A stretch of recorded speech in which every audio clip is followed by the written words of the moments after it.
चलो भाई। फूफा नमस्ते। चलो तू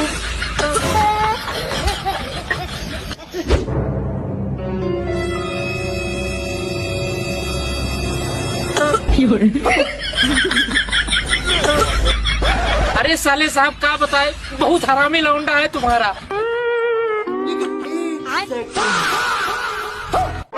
अरे बेटा पिचकारी में रंग घोल लो, काहे सादा पानी नहीं ला रहे हो?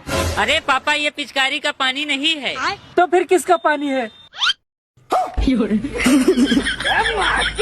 अरे अरे अरे अरे आज जीजा जी होली है, बुरा मत मानिए, बैठिए हम पानी लेकर आते हैं। रुको जरा, सबर करो।